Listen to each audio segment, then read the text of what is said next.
बारिश में गरीब ससुराल वालों ने खाया चटपटे चाउमीन। अरे बहू जल्दी कर, सारी तैयारी कर ली क्या? जी मम्मी जी, बस अभी सारा सामान लेकर आ रही हूँ। अंदर से पायल आवाज लगाती है और उसके बाद सारा सामान लेकर आती है। उसके हाथ में नन्हे से बच्चे के दो प्यारे प्यारे से सेट थे। अजी आप भी देख लीजिए, हम ये कपड़े लेकर आए हैं, मैंने और मम्मी जी ने खुद पसंद किए हैं। पर क्या ये काफी रहेगा? मुझे ऐसा लग रहा है कि कहीं ऐसा ना हो कि हमारा गिफ्ट कम रहे। अरे नहीं भाग्यवान, तू भी कैसी बात कर रही हो? भला गिफ्ट का भी कोई मोल होता है क्या? गिफ्ट तो गिफ्ट होता है, चाहे छोटा हो या बड़ा, उसमें मोल नहीं देखा जाता है। साथ में ये बच्चे के हिसाब से बहुत सुंदर है। फिर तो ठीक है, लेकिन मैं बहुत ज्यादा एक्साइटेड हूँ जाने के लिए। वहाँ का मौसम और सब कुछ तो कितना अलग और कितना अच्छा होगा ना। अरे बहू, मैं भी पहली बार शहर जा रही हूँ, आज से पहले मैं कभी नहीं गई थी। हम भी जाएंगे और अच्छा है, सभी रिश्तेदारों से मिलना भी हो जाएगा। सभी अपने रिश्तेदारों से मिलने के लिए बहुत ज्यादा खुश और एक्साइटेड थे, लेकिन उन्हें क्या पता था कि वहां पर उनके लिए क्या ही होने वाला था। उसके बाद रात को सब खाना खा रहे थे और बाहर बहुत तेज बारिश हो रही थी, जिसकी वजह से घर के अंदर भी थोड़ा थोड़ा पानी आ रहा था। अच्छा है कि कुछ दिन पहले भैया ने एमसील और पीओपी लगा दी थी, जिसकी वजह से बहुत कम जगह से पानी टपक रहा है, वरना तो बारिश में हमारी बहुत हालत खराब होने वाली थी। हाँ वही तो, वरना मेरी सारी बुक्स भी खराब हो जाती। हमारे पास इतने पैसे नहीं कि घर की अच्छे से मरम्मत करवा सकें, और छोटी छोटी मरम्मत करवाने के लिए हर बार छोटा छोटा खर्च करके काफी बड़ा हो जाता है। लेकिन अब क्या ही कर सकते हैं, जो भी है इसी में काम चलाना है हमें। इस तरह सब बात करते हैं और सो जाते हैं, लेकिन बाहर बारिश होने की वजह से आज मौसम में थोड़ी सी राहत मिल रही थी। और अगले दिन सुबह जल्दी उठकर पायल सबके लिए नाश्ता बना देती है, और वो चाय के साथ सबको घर में नमक मिर्च वाले पराठे बनाकर दे देती है। रिया वहां पर उठकर आती है। अरे भाभी, आपको इतनी सुबह उठकर परेशान होने की क्या जरूरत थी? मैं थी ना, मैं सारी तैयारी कर लेती। कोई बात नहीं, मैंने सबके लिए नाश्ता बना दिया है और सब नाश्ता कर लो। उसके बाद तुम दोपहर का और रात का काम कर लेना। मैंने थोड़े एक्स्ट्रा पराठे बनाकर पैक कर दिए हैं, ट्रेन में खाने के काम आएंगे। इस तरह सब चाय नाश्ता करते हैं, और बाहर रात भर बारिश होने की वजह से गलियों में काफी पानी भरा हुआ था, जिसकी वजह से उन्हें रेलवे स्टेशन तक जाने के लिए ऑटो करना पड़ता है। और ऑटो में रोहन, उसकी पत्नी पायल और सविता और साथ में बेटा चिंटू भी बैठ जाता है। जब वो ऑटो में बैठकर जा रहे थे, बाप रे, कितना ज्यादा पानी भरा हुआ है, ये तो ऑटो के अंदर आने को भी लपक रहा है। यहाँ पर बारिश में ऐसा ही हल हो सकता है माँ। रेलवे स्टेशन पहुंचने के बाद रोहन सबकी टिकट ले लेता है और उसके बाद ट्रेन में बैठ जाते हैं। ये हम घूमने शहर जा रहे हैं। थोड़ी देर बाद जब गांव से वो लोग शहर पहुंच जाते हैं और ट्रेन से बहुत ऊंची ऊंची बिल्डिंग के नजारे देखते हैं तो पापा मम्मी देखो जरा, कितनी ऊंची ऊंची बिल्डिंग है और वो एकदम आसमान को छू रही है। हाँ बेटा, तुम बिल्कुल सही कह रहे हो, मैंने भी आपसे पहले कभी इतनी ऊंची बिल्डिंग नहीं देखी थी। शहरों में तो ऐसी बहुत सी चीजें होती हैं जो काफी हैरान कर देने वाली होती हैं। इस तरह सब ट्रेन से नज़ारे देखते हुए आखिरकार फाइनली शहर में पहुंच जाते हैं। और थोड़ी देर बाद वो जब अपने रिश्तेदार के घर जाते हैं तो, प्रणाम चाचा जी, हम आ गए। हाँ ठीक है, आ गए तो चलो जल्दी से सामान रखकर थोड़ा बहुत काम करवाओ बेटा, बहुत काम है। उसके बाद रोहन उनका काम करने में हाथ बटाता है, और तभी वहां पर एक दूसरे रिश्तेदार आ जाते हैं। प्रणाम काका, कैसे हैं आप? लीजिए, आपके लिए बढ़िया मिठाई का डब्बा लेकर आए हैं। अरे हाँ बेटा, आओ आओ, आराम से बैठो, वहां पर सामने कूलर लगा हुआ है। अरे रोहन, जरा इन्हें कुर्सी तो दो। रोहन देख रहा था कि किस तरीके से अक्सर उनके रिश्तेदार उनके साथ काफी हद तक भेदभाव करते थे, लेकिन रोहन कुछ नहीं कहता था और खुशी खुशी उन्हें बैठने की कुर्सी दे देता है। एक तरफ रोहन काफी काम कर रहा था, वहीं दूसरी तरफ सविता भी अलग से बैठी थी, और वहां पर बाकी सभी फंक्शन के लिए तैयारी हो रही थी, और पायल अकेली रसोई में काम कर रही थी। अरे बेटा, जरा जल्दी जल्दी हाथ चलाओ, तुम्हें पता है ना कितने सारे मेहमान आए हुए हैं। जरा जल्दी से चाय बनाओ और साथ में ये सारे बर्तन भी धो देना। जी काकी, मैं बस अभी कर रही हूँ और चाय भी बनने वाली है। तभी पायल को ढूंढते हुए रोहन अंदर आता है और देखता है कि पायल तो सारा काम कर रही है, वहीं दूसरी तरफ ढोल और कलश के साथ कुआं पूजन की यात्रा पर निकल चुकी थी। ये देखकर परेशान होकर रोहन पायल के पास जाता है। तुम अभी तक यहाँ क्या कर रही हो? तुम समय पर तैयार होकर कुआं पूजन में क्यों नहीं गई? वो काकी ने मुझे काम करने के लिए कहा था और मैं रसोई में काम ही कर रही थी, बस इसलिए। हाँ, ये लोग तो हमें बस यहाँ पर काम करने के लिए बुलाते हैं और इसके अलावा और कुछ नहीं कर सकते। बस बहुत हो गया, अब मैं यहाँ रुकना नहीं चाहता। चलो हम घर वापस चलते हैं। नहीं नहीं, हमें इस तरीके से किसी का भी अपमान नहीं करना चाहिए, और इस तरीके से जाकर आधे में जाना बहुत ज्यादा गलत होता है। आखिर रिश्तेदारी भी तो निभानी ही पड़ती है। देखो, वहाँ पर माँ भी अकेली बैठी है और हमारा बेटा चिंटू भी यहीं पर रह गया। हम सब साथ में शहर घूमने चलते हैं और रात को फंक्शन होगा, तब सबके वापस आने के बाद उन्हें गिफ्ट देकर यहाँ से चले जाएंगे। इस बात के लिए पायल मान जाती है और उसके बाद चारों बाहर जाकर बाजार में घूमने लगते हैं। और जब वो शहर का इतना बड़ा और रंगीन बाजार देखते हैं तो सब काफी खुश होते हैं। ये तो सच में बहुत ही बड़ा और सुंदर बाजार है। हाँ सच में, यहाँ पर तो देखो जरा कितनी सारी बाहर छोटी छोटी दुकानें लगी हैं और यहाँ पर कितने बड़े बड़े मॉल्स भी हैं। चलो मॉल के अंदर चलते हैं। सब मॉल के अंदर जाते हैं और मॉल के दरवाजे पर उनकी एंट्री पर जब दरवाजा खुल जाता है तो वाह, ये तो कितना अच्छा है, दरवाजा खुद ही खुल गया, मजा आ गया, एकदम जादू की तरह हुआ सब कुछ। हाँ बेटा, यहाँ पर अक्सर बहुत अच्छे जादू होते हैं। तो चलिए एक और जादू दिखाता हूँ सबको। सब आगे जाते हैं और एस्केलेटर के पास पहुँचते हैं तो अरे बेटा देख, सीढ़ियाँ अपने आप आसमान की तरफ जा रही हैं। मुझे भी ये सब अपनी आंखों से देखकर बहुत अच्छा लग रहा है। सब एस्केलेटर के ऊपर जाते हैं और ये तो सच में बहुत अच्छा है, और खास कर हम जैसे बूढ़ों के लिए तो बहुत ज्यादा सीढ़ियाँ नहीं चढ़ सकते ना, तो हमें बस इस पर खड़ा होना है और हम अपने आप ऊपर आ जाएंगे। इस तरह सब लोग वहां पर काफी सारी चीज देखते हैं और उसके बाद बाहर आ जाते हैं। बाहर आने के बाद पायल एक दुकान पर देख रही थी जहां पर सुंदर चूड़ियां और झुमके मिल रहे थे। अरे भाई साहब, ये चूड़ी और झुमके कितने के हैं?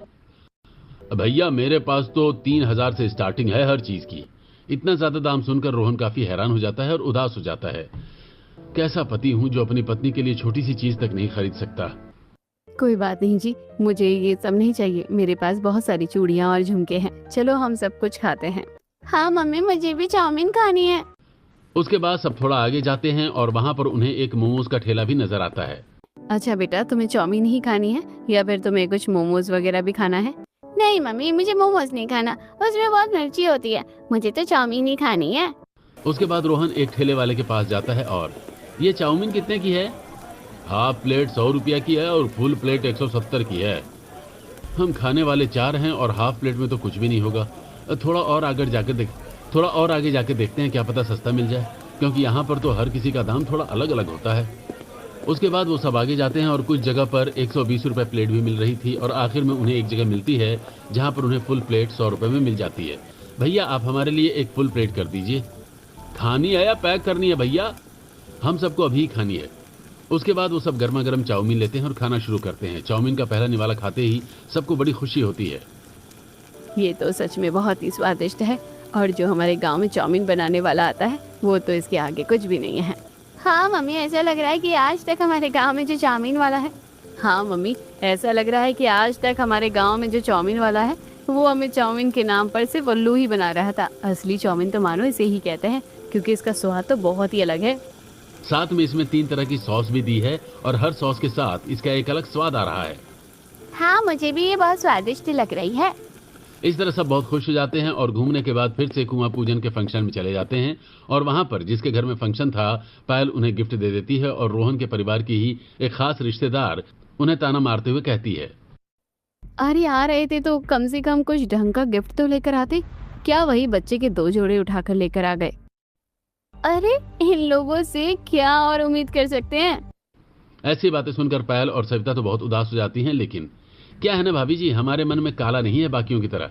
हम तोहफा बड़ी खुशी से और अच्छी नीयत से लाए हैं और तोहफे में अच्छी नीयत ही देखी जाती है, इसमें कोई दिखावा नहीं होता।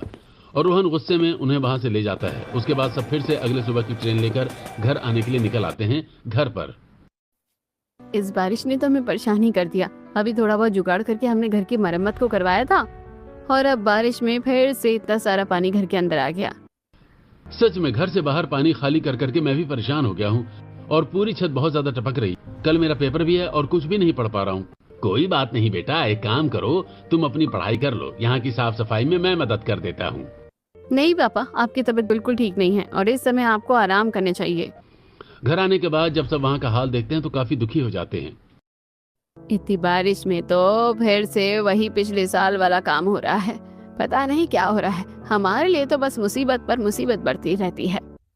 हम गरीब है ना, और जब तक गरीब का अच्छे से खून नहीं चूस लिया जाता तब तक गरीबी रहती है। इस तरह बारिश आने की वजह से सब बहुत ज्यादा परेशान हो गए थे। हर बार बारिश में सभी को बहुत सारी मुश्किलों का सामना करना पड़ता था और अगले दिन रोहन भी बड़ी मुश्किल से भरे हुए पानी से होते हुए काम पर जा रहा था, क्योंकि वो एक बहुत ही सस्ते इलाके में रहता था। एक तो घर के हालात भी ऐसे हैं और उससे हम ठीक नहीं कर पा रहे। देखा जाए तो घर रहने लायक बिल्कुल भी नहीं बचा है। साथ में ऊपर से और भी बहुत खर्चे हैं, पता नहीं सब कैसे होगा। वहीं दूसरी तरफ शहर के बारे में जब सब बातें कर रहे थे। इसका मतलब आप सबको वहां जाकर बहुत अच्छा लगा ना? हाँ बिल्कुल। और शहर के लोगों की सोच हमारे गांव जैसी रूढ़िवादी सोच जैसी नहीं है। पता है, वहां पर भी लड़कियां खुद कमाने जाती है और वहां पर इन सब चीजों से कोई ऐतराज नहीं करता। लड़का लड़की में कोई भेदभाव नहीं है। लेकिन हमारे यहाँ ऐसा नहीं होता भाभी। हमारे यहाँ लड़की को पढ़ा तो दिया जाता है, लेकिन उसके बाद उसका कोई भविष्य नहीं है, सीधा शादी ही करवा दी जाती है। और आज भी यहाँ वही रूढ़ी प्रथा है। लेकिन वहाँ की एक चीज है जो हमारे मन में बस गई, वो कभी नहीं निकल सकती। वहाँ की चाउमीन। वहाँ की चाउमीन इतनी स्वादिष्ट और चटपटी और तीखी थी ना, बस क्या ही पूछो। उसका स्वाद ऐसा था कि कभी हमने जिंदगी में इतनी स्वादिष्ट चाउमीन नहीं खाई होगी। लेकिन हमारे गांव के हरिया काका भी तो कितनी अच्छी चाउमीन बनाते हैं। अरे यश, हरिया काका की चाउमीन तो 100 बार फेल हो जाएगी उस चाउमीन के आगे। वो तो इतनी लाजवाब है। और तुम्हें पता है, जैसे बच्चे ज्यादा तीखा नहीं खा सकते या किसी को भी ज्यादा तीखा नहीं खाना, तो उसके साथ उसके लिए अलग से एक चटपटी और एक मीठी चटनी भी आती है। और जिसको तीखा खाना है तो तीखी चटनी अलग से दी जाती है। 3 चटनी चाउमीन में डालने के बाद 3 तरह का अलग अलग स्वाद हो जाता है। हाँ, वो इतनी स्वादिष्ट है कि हम बता नहीं सकते कि उसे खाकर हमें कितना आनंद मिला था।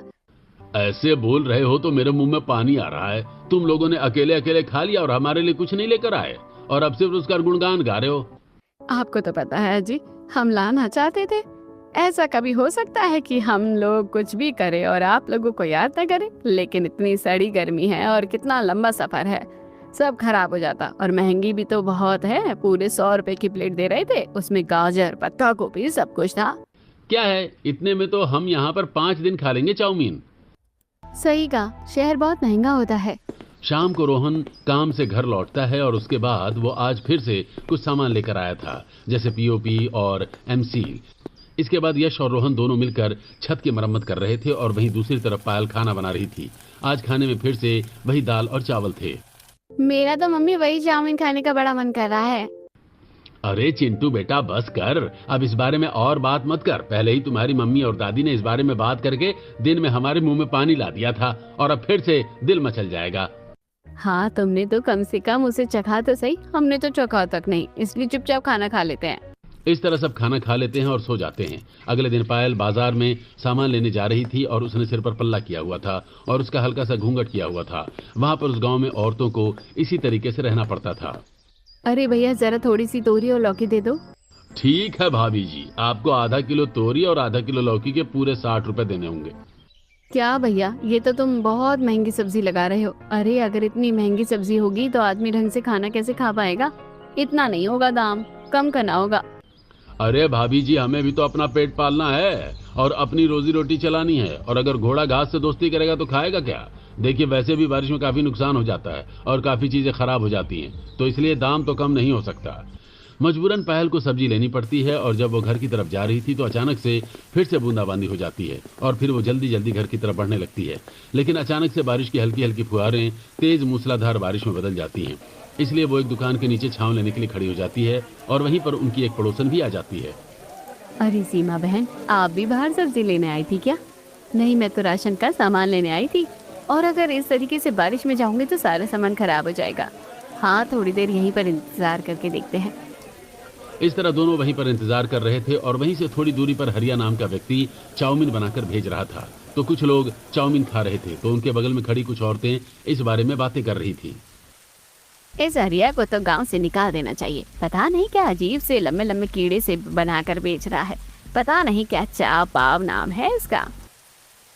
नाम तो चाउमीन है, लेकिन तुम सही कह रही हो, मुझे भी ये बिल्कुल पसंद नहीं। और मेरा बेटा बता रहा था कि ज्यादातर ये चीन में खाते हैं, और चीन में तो लोग किसी भी कीड़े को जिंदा जलाकर खा जाते हैं। मुझे तो बिल्कुल पसंद नहीं है। और ये इतने लंबे लंबे अजीब से कीड़े जब कढ़ाई में उछलते होंगे तो बुरा नहीं लगता होगा क्या? उन औरतों की ये बातें सुनकर पायल हंसने लगती है।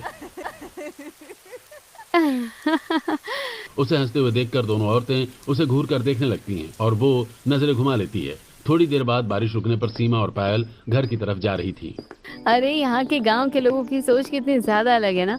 ये बस मैदे से बनता है और हर कोई इसके बारे में कितनी अफवाह फैला रहा है। हाँ सच कहूँ तो चाउमीन मुझे भी बहुत ज्यादा पसंद है। मुझे भी पसंद है, और शहर में जो चाउमीन खाई थी वो तो बहुत ही ज्यादा स्वादिष्ट थी। पायल सीमा को शहर का सारा किस्सा सुनाती है और दोनों बातें करते हुए अपने अपने घर आ जाते हैं। पायल आकर देखती है कि यश बहुत रो रहा था। क्या बात है यश, तुम ऐसे क्यों रो रहे हो? आज मैं क्लास में इंग्लिश में बात करने की कोशिश कर रहा था तो सब बच्चों ने मेरा बहुत मजाक उड़ाया और कहा कि मुझे बिल्कुल भी इंग्लिश नहीं आती और मैं गरीब घर से हूँ तो हमेशा गरीब ही रहूंगा, उनसे कभी आगे नहीं निकल सकता। वो लोग तुम्हें ऐसा बोलकर कैसे परेशान कर सकते हैं? उन लोगों को शर्म आनी चाहिए। मेरे दोस्त भी मुझे चिढ़ाते हैं मम्मी, उनके पास बहुत सुंदर पेंसिल और अलग अलग तरह की जादुई रबड़ भी होती है, लेकिन मेरे पास ऐसा कुछ नहीं है। वो लोग मुझे भी इंग्लिश ना आने की वजह से चिढ़ाते हैं। ये बात सुनकर पायल को बहुत बुरा लगता है और रात को सोते समय वो रोहन से कहती है, मुझे लगा था कि हम यश और चिंटू को एक अच्छी एजुकेशन देंगे और ये दोनों काफी अच्छा पढ़ेंगे, लेकिन हमारे पास इतने पैसे नहीं है कि हम इन्हें प्राइवेट स्कूल में पढ़ा सके। चिंटू सरकारी स्कूल में पढ़ रहा है लेकिन ज्यादा कुछ नहीं फायदा हो रहा है, और यश भी अब कॉलेज जा रहा है तो वहाँ पर भी मुझे कोई फायदा नहीं लग रहा है। गांव के सरकारी स्कूल में कोई ध्यान नहीं देता और शहर के जो सरकारी स्कूल होते हैं वो अच्छे होते हैं, वहां पर अच्छे ट्यूशन भी होते हैं, लेकिन पैसों की कमी की वजह से हम कुछ नहीं कर पा रहे। ये बहुत कीमती समय है और हम पैसों की कमी की वजह से दोनों बच्चों का भविष्य खराब नहीं कर सकते। पायल के बहुत बड़े सपने थे कि वो दोनों बच्चों को बहुत अच्छे से पढ़ाई कराए और उन दोनों का भविष्य उज्जवल हो, लेकिन ऐसा नहीं हो पा रहा था। दिन गुजर रहे थे और कुछ दिन बाद चिंटू जब चाउमीन खाने की जिद करता है तो यश 20 रुपए प्लेट चाउमीन लेकर आता है। सब चाउमीन खा रहे थे। मुझे ये बिल्कुल भी टेस्टी नहीं लग रही। हाँ, इसमें शहर वाली चाउमीन का टेस्ट नहीं है। पता नहीं अब आप सब लोग किस स्वाद की बात कर रहे हैं, मुझे भी खानी है वैसी ही चाउमीन। अब पायल अपने परिवार वालों को वैसे ही चाउमीन खिलाना चाहती थी, इसलिए वो थोड़े से पैसे जमा करके चाउमीन का पैकेट लेकर आती है और साथ में थोड़ी सी गाजर और पत्ता गोभी भी लेकर आती है। घर पर चाउमीन बनाने की कोशिश करती है, लेकिन अभी भी वो शहर वाला स्वाद बिल्कुल गायब था। लगता है वो चटपटी तीखी चाउमीन मैं कभी अपने परिवार वालों को नहीं खिला पाऊंगी। कुछ दिन बाद जब रिया अपनी एक सहेली से मिलने उसके घर गई थी। तुम तो शहर आती जाती रहती हो, तो बताओ कि शहर की चाउमीन कैसी होती है? आखिर ऐसा कौन सा स्वाद होता है उसमें? अरे वहाँ की चाउमीन की तो बात ही अलग होती है। तुम्हें पता है वहाँ की चाउमीन कितनी लाजवाब होती है? उसे सिर्फ उबाला नहीं जाता और उसके अंदर अलग अलग तरह की सब्जी और अलग अलग तरह की सोया सॉस और विनेगर भी डाला जाता है। बहुत कुछ होता है। अगर तुम्हारी भाभी को बनाना भी है तो फोन में वो रेसिपी देख सकती है। इस तरह पायल फोन में रेसिपी देखती है और जब सामान की लिस्ट बनाती है तो वो सामान बहुत ज्यादा महंगा होता है। ये सारा सामान तो बहुत महंगा है रिया। हाँ भाभी, इसका मतलब हम शहर वाली स्वादिष्ट चाउमीन कभी नहीं खा पाएंगे। शाम को बारिश होने लगती है और पायल जल्दी से आंगन में सूख रहे कपड़ों को उतारकर अंदर रख देती है। दिन गुजरते हैं। गुजरते दिन के साथ पायल थोड़ी सी कटौती करती है, जैसे बर्तन का साबुन लाने के बजाय वो राख से बर्तन धो रही थी और भी कुछ जरूरतमंद चीजों के पैसे काटने के बाद उसने बड़ी मुश्किल से पैसे बचाए और तब जाकर वो चाउमीन का सामान लेकर आई और आज फोन में देखकर वो वैसे ही चाउमीन बना रही थी। सच में भाभी, आप सबके बारे में कितना सोचती हो। आखिरकार आपने पैसे जोड़कर हमारे लिए इतना करने का सोचा। पायल नूडल्स उबाल लेती है और उसके बाद सही रेसिपी के अनुसार वो वैसे ही सामग्री डालती है और सभी सामान वो बहुत ही कम क्वांटिटी में लेकर आई थी, लेकिन उसमें जरूरत वाली सब्जी, विनेगर, सोया सॉस और सब कुछ ऐड करने के बाद चाउमीन बनाकर सबको परोसी और सबको बहुत स्वादिष्ट लगी। ये तो सच में शहर वाली चाउमीन से भी बहुत ही ज्यादा स्वादिष्ट है। अब फिर तो और अच्छी बात है, मुझे भी ये खाने में बहुत स्वादिष्ट लग रही है। इतनी स्वादिष्ट चाउमीन मैंने कभी नहीं खाई। भाभी, आपने तो सच में कमाल कर दिया। आप सबको अच्छा लगा, मुझे खुशी हुई और इसी खुशी के लिए मैंने मेहनत से सबके लिए ये बनाई है। सब खुश होकर चाउमीन खा रहे थे और चाउमीन खाने के बाद खाकर मजा आ गया। अब दिल को सुकून मिला है। ऐसा बोलने की ही देरी थी कि तभी बहुत ज्यादा तेज बारिश होने लगती है और फिर से उनके घर के अंदर पानी भर जाता है। जल्दी जल्दी करो रिया, वरना सब कुछ खराब हो जाएगा। रिया और पायल जल्दी जल्दी घर का सारा सामान ढकने लगती हैं और जहां जहां से पानी टपक रहा था उसके नीचे बाल्टी और बाकी बर्तन रख देते हैं, लेकिन कुछ नहीं होता क्योंकि आज बहुत तेज मूसलाधार बारिश हो रही थी और अंदर का मसाला सारा गलकर छूट रहा था। घर के अंदर बहुत सारा पानी आ गया था और साथ ही सारा सामान खराब हो गया था। शाम को सब जब पानी निकाल रहे थे, मुझे नहीं लगता कि हमारे दिन कभी ठीक होंगे। अरे बेटा शुभ शुभ बोल, ऐसा नहीं बोलते। भले ही जिंदगी में कितनी मुसीबत क्यों ना आए, पर हार नहीं माननी चाहिए। मेरी सारी किताबें गीली हो गई और मुझे लगता है भैया मुझे आपकी मदद करनी चाहिए, क्योंकि इस तरह हम कभी अपने घर को ठीक नहीं कर पाएंगे और ऐसी पढ़ाई का भी क्या फायदा जहां मेरा अक्सर मजाक ही उड़ाया जाता है। नहीं मेरे भाई, मैं अपनी तरह तुझे परेशान होते हुए नहीं देखना चाहता। मैं चाहता हूँ तू पढ़ लिख कर बहुत आगे जाए। मुझे तो कोई उम्मीद नहीं है भैया। इस तरह पूरा परिवार परेशान था और गांव में वहीं दूसरी तरफ हरिया ने चाउमीन का ठेला भी हटा लिया था। एक हरिया काका चाउमीन बनाते थे, उन्होंने भी हटा दिया। अब हम चाउमीन कहाँ से खाएंगे? सीमा और पायल बाहर बात कर रहे थे और घर आने के बाद पायल, क्यों ना हम भी चाउमीन का ठेला लगाएं, गांव के लोग खरीदेंगे तो अच्छा रहेगा। तुम जानते हो ना बेटा कि यहाँ पर लड़कियों के काम करने पर किस नजर से देखा जाता है। मम्मी जी, बस हमारे परिवार वालों को प्रॉब्लम नहीं होनी चाहिए, वरना समाज वालों को क्या है, वो तो हर किसी के बारे में बुरा ही सोच सकते हैं। रोहन के कुछ उधार के पैसों से पायल एक पुराना ठेला लेती है और घर के ही बर्तन उस पर रखकर और चाउमीन बनाने का सामान ले जाकर वो चाउमीन बनाकर बेचना शुरू करती है। लेकिन एक तो पहले ही गांव के लोग चाउमीन नहीं खाते, ऊपर से पायल ने चाउमीन में महंगा सामान डाला था, इसलिए उसको दाम बढ़ाना पड़ा था। तो वहां पर कोई भी ग्राहक नहीं आया। परेशान होकर पायल घर वापस आ रही थी, तब घर के सामने रोहन और सविता को कुछ लोग, अरे तुम लोगों को शर्म आनी चाहिए कि बहू से काम करवा रहे हो। अरे तुम्हारे इतने बुरे दिन आ गए कि जो अपनी जोरों से कमाई खाओगे। दूसरे गांव में कोई लड़की अगर काम कर रही है तो सब मजाक उड़ाते थे। ये सब पायल ने सुन लिया और पहले ही दिन उसकी सारी उम्मीद पर पानी फिर गया। अगले दिन सुबह जब वो आंगन में काम कर रही थी तो एक आदमी नशे में पायल के ऊपर टमाटर फेंकता है और कहता है, अरे आज तू घर से बाहर काम करने निकली है? कल तो हमारी जोरू भी निकलेगी, तेरी इतनी हिम्मत। वो आदमी वहां से चला जाता है और पायल का आत्मविश्वास बिल्कुल डगमगा जाता है और अपना काम शुरू करने से पहले ही उसका काम बिल्कुल खत्म हो जाता है। अब पायल काफी उदास रहने लगती है। मुझे लगता है कि तुम्हें इन सब चीजों के बारे में इतना नहीं सोचना चाहिए।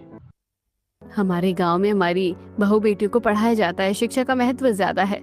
वहाँ पर कई घरों के पास गाड़ियां हैं, घूंघट प्रथा नहीं है, लड़कियां बाहर निकल नहीं सकती। ये कहकर पायल वहां से चली जाती है और पायल की बातें रोहन के दिल पर गहरा असर कर जाती हैं। वो बारिश में भीगते हुए और सोचते हुए आज काम पर जा रहा था। यहाँ जितना कमाता हूँ उससे ज्यादा खर्च हो जाता है, बस बहुत हो गया, कुछ सोचना होगा। रोहन अपने एक पुराने दोस्त से फोन पर बात करता है और उसे शहर में काम ढूंढने के लिए कहता है। एक हफ्ते भर में वो उसके लिए काम ढूंढ देता है और एक दिन रोहन घर पर, अगर आप सब चाहते हैं कि हम सबका बेहतर भविष्य हो तो हमें यहाँ से पलायन करना होगा। हाँ, लेकिन याद रखिएगा कि वहां पर हमें यहाँ से ज्यादा संघर्ष करना पड़ेगा, लेकिन हार नहीं माननी। हम सब शहर चलेंगे।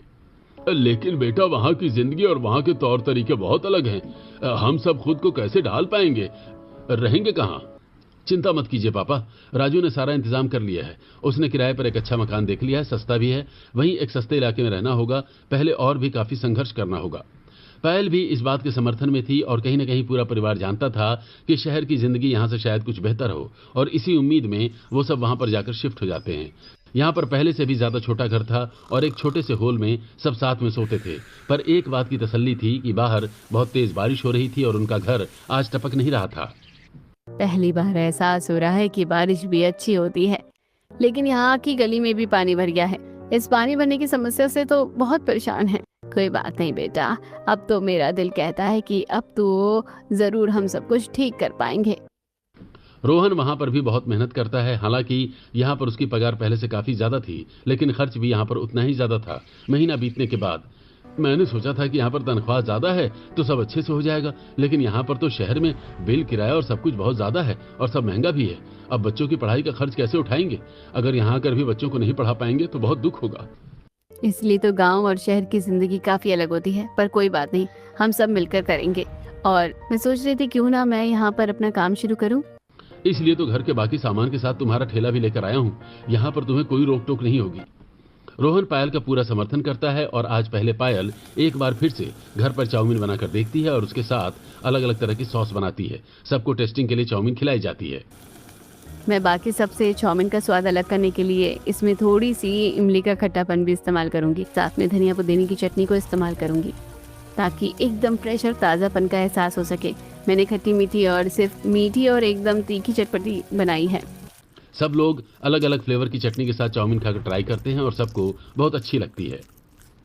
बेटा, बिल्कुल भी झूठी तारीफ नहीं है, सच में बहुत स्वादिष्ट बनी है चाउमीन। मुझे उम्मीद है कि बाकी सबसे भी तुम्हारा काम ज्यादा बेहतर होगा, क्योंकि तुमने पूरे दिल से और बहुत प्यार से इसे बनाया है। सच में भाभी, आपने तो मुझे अपना फैन कर दिया। खासकर मुझे चटपटी चाउमीन बहुत अच्छी लग रही है, खट्टा मीठा नहीं। हाँ भाभी, मुझे भी आपके हाथ की चटपटी चाउमीन ज्यादा पसंद है।